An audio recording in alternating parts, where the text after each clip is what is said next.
એક વખત એક વૈષ્ણવ ગિરિરાજજીની પરિક્રમા કરતા હતા. પરિક્રમા કરતા કરતા કરતા અડધી પોણી પરિક્રમા થઈ, પૂરી થવાની આડે હતી. કાંટો પગમાં વાગ્યો. કાંટો પગમાં વાગ્યો એટલે એને મૂકી દીધું. ગિરિરાજજીની પરિક્રમા કરવાની મૂકી દીધી અડધેથી.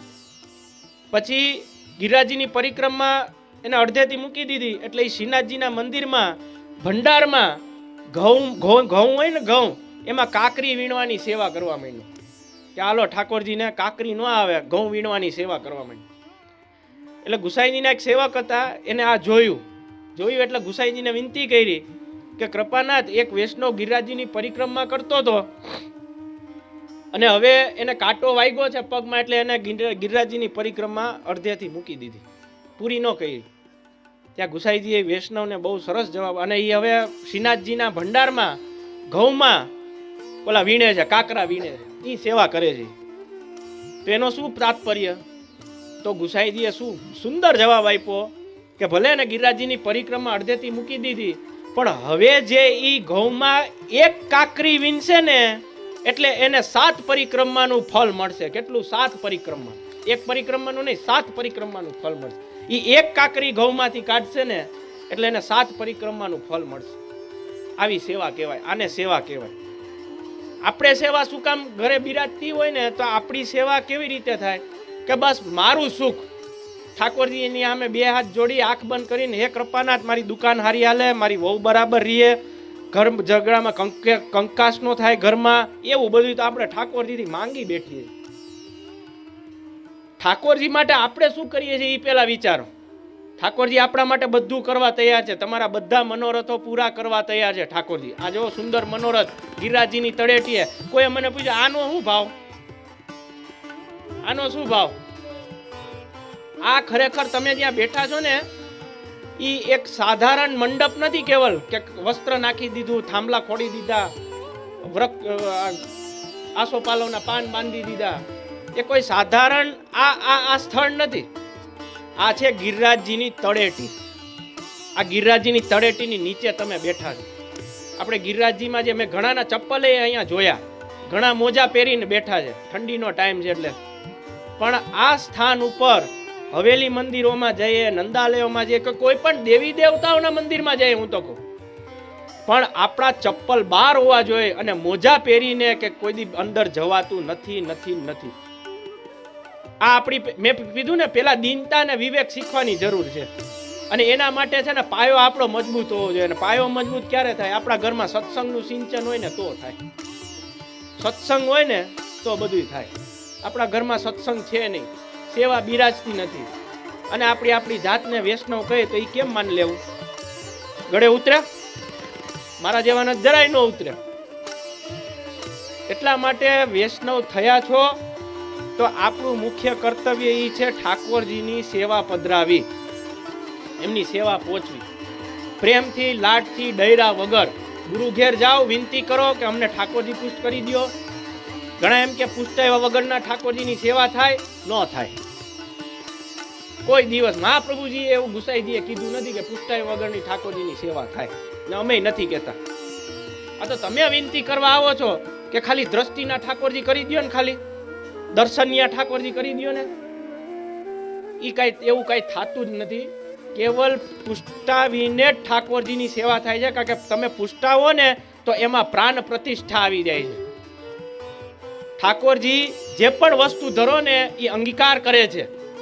તમે ગમે એક મિશ્રીની કણિકો ધરો, પુષ્ટાવેલા ઠાકોરજી હશે ને તો એ તમારી અંગીકાર કરશે. પણ પુષ્ટાવ્યા વગર ઠાકોરજીને તમે 56 ભોગ પણ ધરશો ને તો એ નહીં આરોગે, નહીં આરોગે ને નહીં જ આરોગે, નહીં આરોગે.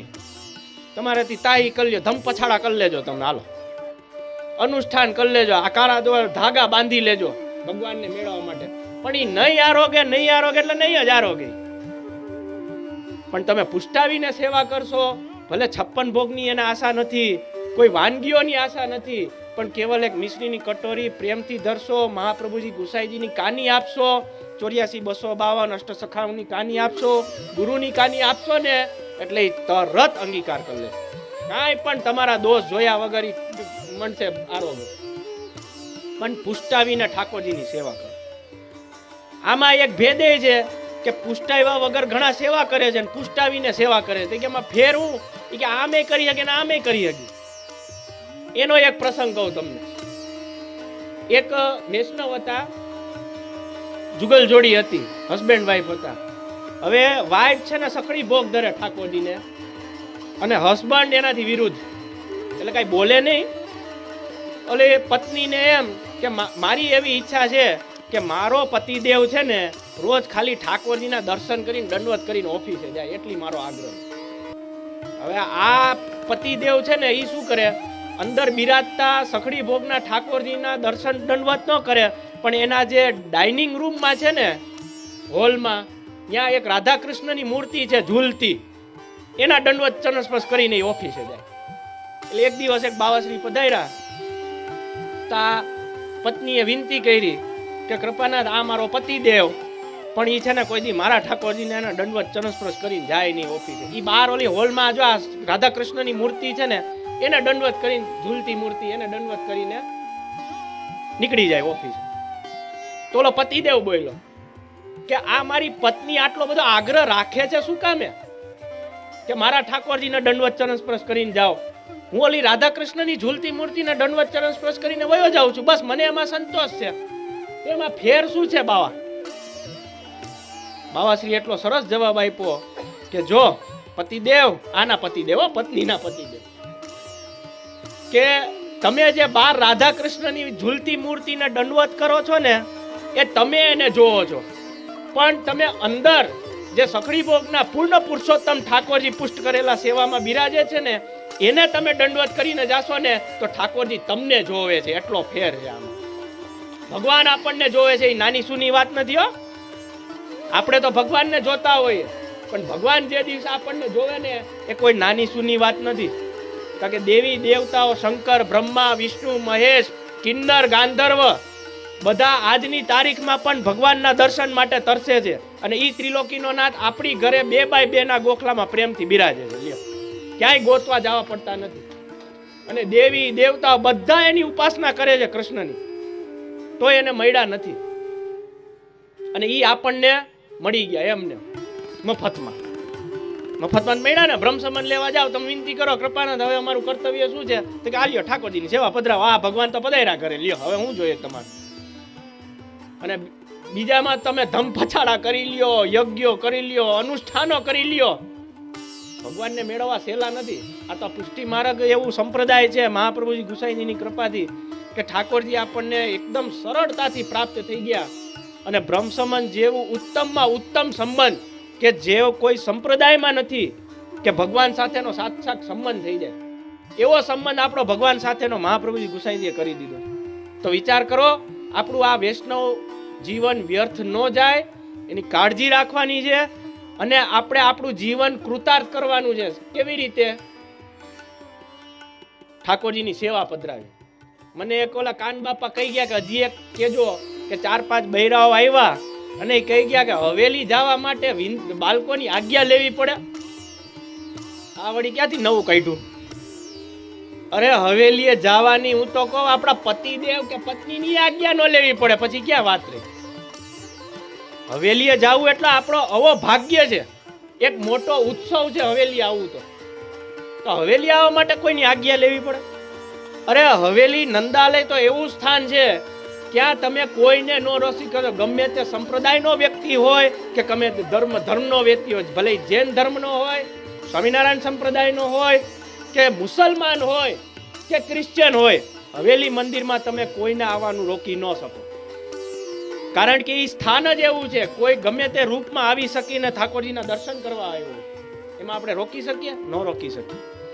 એટલા માટે ઠાકોરજીની સેવા પધરાવો. અને હવેલી મંદિરમાં આવવા માટે કોઈ પણ આજ્ઞાની જરૂર નથી. તમે તમારા હૃદયમાં એમ થાય મારે ઠાકોરજીના દર્શન કરવા જવા છે, એટલે હાલીને નહીં દોડીને આવવું જોઈએ. જો ટાટિયા આપણા ગોઠણો હારા હોય તો કોઈની આજ્ઞાની જરૂર નથી. એટલા માટે હવેલીએ જવું એ આપણા માટે એક જીવનનો મોટામાં મોટો ઉત્સવ પણ ગણાય, આવો ભાગ્ય ગણાય આપણા.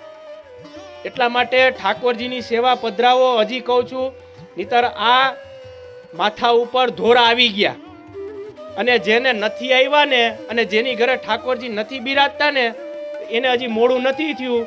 ગુરુ ઘેર જાઓ, વિનંતી કરો, ઠાકોરજી પુષ્ટ કરાવો ગોસ્વામી બાલક પાસે, અને ઠાકોરજીની પ્રેમથી સેવા કરો. આ જ વૈષ્ણવનું મુખ્ય કર્તવ્ય છે. સંસારમાં લઈને ક્લેશ વગર ઘરમાંય કંકાસ નો થવો જોઈએ. ઠાકોરજી પધરાવા હોય તો ઘરમાંય કંકાસ નો થવો જોઈએ. સંસારમાં રહીને ઠાકોરજીની સેવા કરો.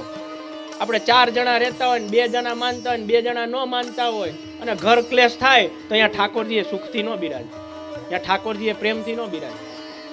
ઘર કંકાસ થાય, ઘર ક્લેશ થાય તો આપણે આનંદમાં રહી નથી રહેતા ને તો આપણો પ્રભુ ક્યાંથી રહી? એટલા માટે ઘર કંકાસ સિવાય સંસારમાં રહી આપણું જે લૌકિક કાર્ય છે એ પણ નિભાવીને અલૌકિક કાર્ય આપણે કરવાનું છે. ઘણા તો ગાંડા થઈ જાય કે ના ના બસ કાંઈ કરવું જ નથી, હવે આ જ કરવું છે, આ જ કરવું છે. તો તારો ઓલો પતિ ને તેને કેમ હાચવી છોકરાઓને? એવું નથી કરવાનું. ઘર કંકાસ કરીને, ઘર ક્લેશ કરીને આવું બધું કરવાનું નથી તો આપણા ઠાકોરજી પ્રસન્ન રહેતા નથી. એટલે ઠાકોરજીની સેવા પધરાવો. હજી કહું છું, મારા બધા વચનામતમાં હું એમ જ કહું છું કે ઠાકોરજી ઘરે પધરાવો. ભલે તમે 15-20 મિનિટની સેવા કરો, પણ સેવા કરો, સેવા કરો. અને જો તમે આ માનશો, મેં વચનામત જે આપ્યું તમારા જીવનમાં ગ્રહણ કરશો, તો મને એવું હૃદયમાં આનંદ થશે કે હું પાટણ વાવ ગયો તો ને એટલે મારું અહીંયા જવાનું સાર્થક થયું, નહીં તો બેકાર.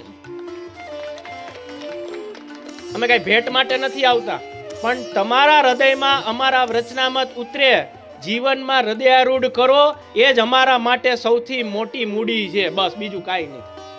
એ જ અમારા માટે સૌથી મોટી ભેટ છે. પણ તમે કરો. મેં કીધું ને 15-20 મિનિટની તો 15-20 મિનિટની કરો, પણ સેવા કરો ઠાકોરજીની. પ્રેમથી લાડ લડાવો. સેવામાં કોઈ ડરવાની જરૂર નથી. અને કાંઈ ન ખબર પડે ને કે મને આમાં ખબર નથી પડતી તો ગોસ્વામી બાલકને પૂછી જો. એને પૂછશો ને એટલે તમને સહી રસ્તો બતાવશે. એટલા માટે સેવા પહોંચો વૈષ્ણવ, મારો આગ્રહ તો ઈ જ છે. અને મને બીજી વાર બોલાવો, ગમે ત્યાં પિતાશ્રીને વિનંતી કરો કે મને વિનંતી કરો કે પાટણ વાવ પધારો, અમારે પાછો મનોરથ કરવો છે. ત્યાં આંગળી 10 થી લઈને કેટલી થઈ જવી જોઈએ? એટલા બધા જરૂર નથી. પણ પ્રેમથી પુષ્ટાવીને, હો મારી વાત આ ધ્યાન રાખજો, એમને એમ નહીં ધબકારવાનું છે. પુષ્ટાવીને સેવા કરવાની છે, પુષ્ટાવ્યા વગરની નહીં. પુષ્ટાવીને સેવા કરો. ભલે 15-20 મિનિટની કરો. મિશ્રી ભોગ ધરો, સૂકો મેવો ભોગ ધરો, એવો ભોગ ધરીને કાની આપીને સેવા પહોંચો. જો કેવો આનંદ આવશે તમને. પછી ધીમે ધીમે તમને ઠાકોરજી પ્રેરણા કરશે કે હવે તું આ ધર, હવે તું આ ધર. એટલા માટે સેવા પહોંચો, ગુરુ ઘેર જાઓ, વિનંતી કરો કે મારે સેવા પહોંચાવી છે, તો મારું વચનામત સાર્થક થશે અને મારે અહીંયા આવવાનું સાર્થક નથી, નહીં તો વેડફાઈ જાય બધું. એટલા માટે વૈષ્ણવ મહાપ્રભુજી ગુસાઈજીના ચરણારવિંદમાં હું વિનંતી કરું છું કે આપણને સદબુદ્ધિ આપે અને સેવા ન બિરાજતી હોય એની ઘરે સેવા પહોંચાડે. એટલું કહી હું મારા વાંગમય પુષ્પોને શ્રી ઠાકોરજીના ચરણારવિંદમાં સમર્પિત કરું. श्री प्रमोद कुमार राय प्यारे की, श्री अभिष कुमार राय प्यारे की जय।